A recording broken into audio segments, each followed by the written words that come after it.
All right, look. All right, you read the title. The story on how I almost died. Yes, yes. Uh, it's a little story time. I was thinking about doing like story times on the channel because low key, I've gone through a lot of experiences and a lot of stories that I'm gonna be honest, I have no idea how I made it through them. I'll be honest. Um, but out of the many, we have this one, how I almost died. So, you know me, a guy like me, I was just chilling. You feel me? I was just in my bed, just relaxing. And I live in a Christian home, so I got up in my bed, bada boom, on my PC, just chilling. All my friends on Discord. My mom calls me like, Emmanuel, come, let's pray. And me, I won't hold you. I won't hold you. I was a little hesitant. I was like, no, I'm not really feeling it, which is the worst thing you could ever do when you're a Christian. But I was like, you know what? Let's just do it to get my mom off my back. I'm like just half asleep, half awake, and we're just talking, right? And we say the grace, bada boom, and then we end. We share the grace, and then we're gone. We're done the prayer. So I'm like, yo, mom, I'm about to go head to the gym. I'm leaving. She's like, okay, be careful. I'm like, why do I gotta be careful for? I get on my bike. My bike about like pretty tall. My bike is pretty tall. So I get on my bike, right? I open my garage. I'm bumping my tracks. I'm bumping my music. I'm going down the road, right? Bear in mind, I live in a no sidewalk. Like the place to go to the gym, there's no sidewalk. It's just road. It's just road. No sidewalk. No place for no bike lane. No nothing. So I'm like kind of on the road, kind of not, on like some gravel. And I'm like, all right, bet, let's go. So I'm like, boom, boom, bow, bow. I'm on the stoplight, ready to go forward. I see a car like zoom by. And I'm like, all right, it's whatever. The light turns green. I start going right. A car, boom! It just zoomed by me. And then I'm like, bro, what's going on? I'm like dazed, not even knowing what's going on. My bike, the front tire of my bike hits a curb. I fly like ease. Out off my bike, and I land face first into concrete. Bear in mind, throughout this whole thing, I don't know what's going on. It was like this, like a snap of a finger, like a blink. Like till this day, I don't remember how it was. All I remember being on my bike. I hit the curb. I tried to stop my bike, but I hit the curb and I flew out, and then it's like everything went black. And then I just woke up and I was in a ditch. Right? And I see some guy helping me out the ditch. I'm like, what's going on? What happened? I'm like, what happened? What happened? He's like, you've been knocked out in this ditch for 5 minutes straight. 5 minutes, and no one else helped me except for this one guy. I'm there like these. I'm like, I thought I died. I'm there just chilling in a ditch for 5 minutes. He said you were out cold. I was calling you and you didn't respond. We're like, okay, I literally almost died. So I get up, and I wish I had a picture. My face is completely mutilated. Like, I landed. I don't even know how I didn't die. Like, it's actually like a miracle I didn't die. I landed on this side of my face, half of my face, the left side of my face, right? It may show on the right side for you guys who are watching, but I landed on the left side on my face. Left side on my face. And the whole thing was completely destroyed. Everywhere was destroyed. My jaw was out of place. My jaw was like, oh my gosh, it was bad. And the guy, some random guy calls my mom and is like, and he asked me, oh, what's your name? I'm like, oh, my name is Emmanuel. And he's like, yo, Emmanuel's parents, your son got into a bike accident. I need you guys here now. Like, it's serious. My whoop-de-woo, my parents come in their car, right? Because where the accident happened, it was like 5 minutes away from my house. So, my mom comes. My mom starts crying. I don't even know what's going on. I can't even feel my face. I'm like, what's going on? Why is everyone crying? Like mild concussion. I'm sitting there like, what is going on? Like, why is everyone crying? The guy gets a side mirror, shows me my face. I'm like, what happened? But for some reason, I didn't even realize that. Like, for some reason, it didn't like process in my mind. Like for example, if someone were to get in a car accident, you're screaming, right? I didn't scream. No screaming.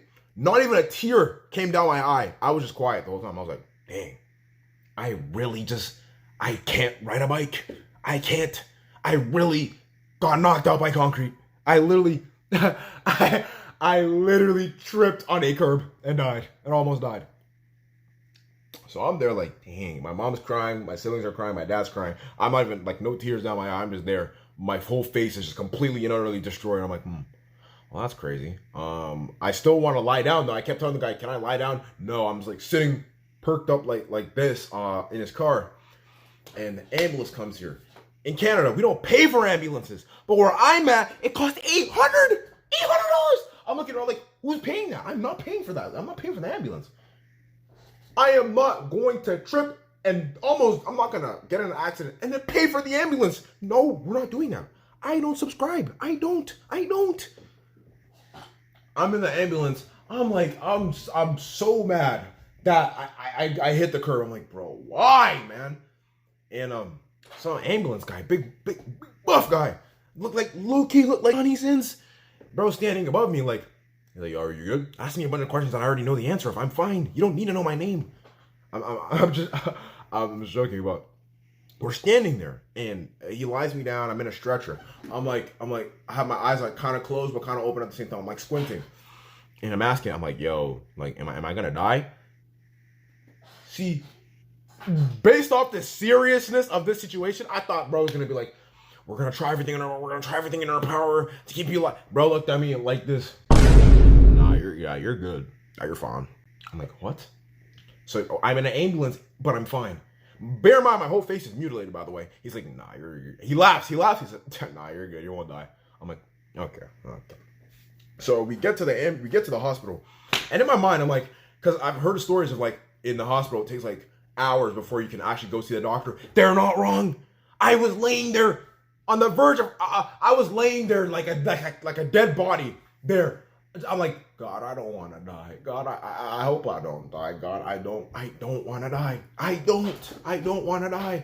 I'm sitting there for like about an hour, almost 2 hours, just there in pain. Like my body is just hurting. My face, I can't feel my face. Then, just for a nurse to come to me and say, oh, the doctor will be there shortly. Bro didn't even come. So then, after like a couple more minutes, I get rolled into the room. The doctor's still not there. And some nurse, low-key enough. There's an Indian lady or a brown lady, and then there's a white lady, right? You know what I'm saying? A man like me, kind of awky. I go to the gym. The white lady was low-key feeling me. Girl, about like 40 years old. I'm like, whoa, relax. Lady's talking about, oh, your muscles are so defined. You have really thick skin. And I'm like, I tell her, I'm like, oh, are you gonna stick a needle in me? Doesn't even tell me. Just instantly in my arm. The funniest thing too is that she stuck it in the wrong arm. So as she leaves, the water, like some IV drip thing or IV thing, right? The water is in my body, but she didn't put it in properly. So my forearm is just growing. My forearm is just expanding. I'm like, what's going on? The lady rushes back there. Oh my gosh. She rushes back into the washroom. She rushes back into the room that I was in. And she takes it out. I'm like, oh my gosh, I'm sorry. I stuck it in the wrong arm. Then proceeds to get another needle and stick it in my other forearm. I'm there. I can't feel my arms. I cannot feel my arms. I'm sitting there like, what's going on? I think at that point I almost went on the verge of crying. For some reason I just didn't cry. I was like, dang. I took almost dying so nonchalantly. I was like, dang, you know, I guess I'm just there. My forearms are hurting because first one, she on my first arm, she placed the needle incorrectly. So the IV water, whatever liquid is there, is just filling up my forearm. So my like imagine you see my forearm is like very like big, and then here she stuck it in the vein, so I feel it and it just irritates my arm, right? So that the white nurse leaves, right? So I'm just there like, dang, no parents, no nothing. I'm just chilling there by myself. The other nurse, she walks in, a little thick. I won't lie, the body was there, but she walks in and she looks at me and she's like, "Who did this?" Oh, I respond. I'm like, "Oh, the other nurse." She looks at me and says, "I don't think she knows what she's doing." I'm there like, what's going on? How am I in a hospital full of idiots? What is going on? Lady takes the needle out, says she didn't even place it in your vein. I'm like, what is this? I'm there just completely, just like, I don't know what's going on. My head is not in the right space. I almost got my neck snapped. The lady takes it off. She says, it's very hard to get into your skin. I'm like, I'm low-key looking at her like, where do you arm with that? She said, oh, because of your skin texture, it's hard to insert the needle and all this other nonsense. I'm like, okay, we get it, bro. And okay, so we fast forward, she was able to get the needle in. Cool. All right. So I'm there.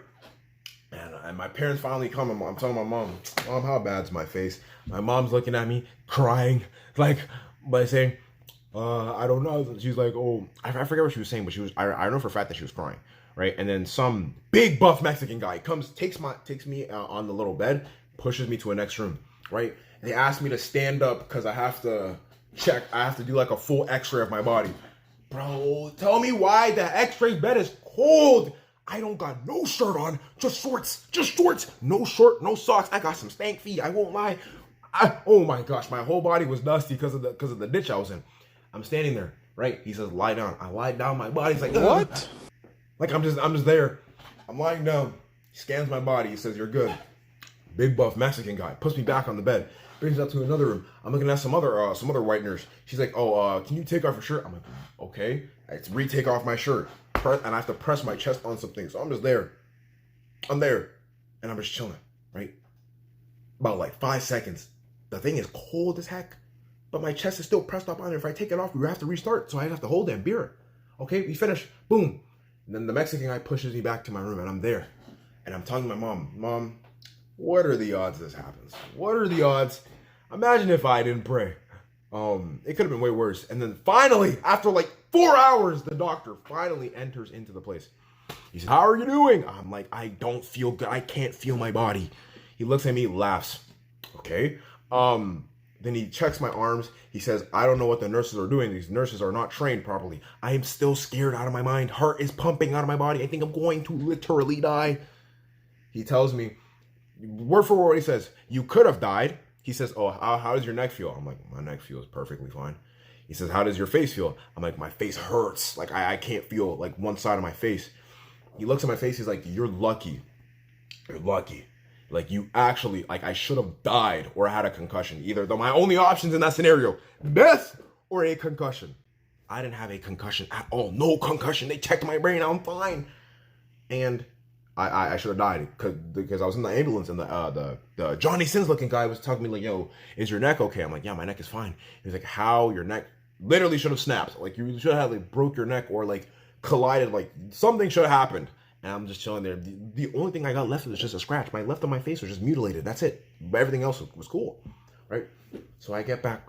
So after we're there, he gives us the green flag. I'm there. It starts raining. So I have to stand in the rain waiting for my mom because my mom ended up going up home. She just said, screw you, I'm going home. You ended up going back home and I'm there with my dad, and my dad's just on his phone looking at Facebook. I'm there, face dang near just gone. Half of my face is just gone. I'm there like, dang, I'm really about to be like this forever. It's over for me. It's over. My dad's just laughing to Facebook memes. We don't talk to you. So I'm there, and I get back into the car, and my sister and my brother are like, what happened to your face? I'm like, I could ask you the same question. I don't know. I'm in my bed, right? And I was like, dang, that was the craziest day of my life. And now we're into the sentimental part of the video, on a serious stuff. Like, think about it. I really could have died there. Like, if I hadn't prayed, that I was very like lazy. I didn't really want to pray, but I prayed because my mom kept saying that she feels something's gonna happen, and she just said, like, make sure you pray. So I prayed in my family, and yeah, that happened. And as you can see now, if you look at my face is fully healed. My jaw back into its proper place. No surgery, no procedure, no nothing. And I'm like, dang, I gotta give all the glory to God. I actually have no explanation of how I don't die. The doctor said doctor said something bad should have happened. Nothing happened. Ambulance people, something happened, and I still have to pay the $800. But yeah, hope you enjoyed. We'll have more story times on the channel. And yeah, it's been your boy E-Man Exclusive. I may be changing that name actually. Give me some channel name suggestions in chat. Or why am I saying in chat? I'm not live streaming. I mean in the comment section. And yeah, it's been your boy E-Man Exclusive. I'm signing out. Peace.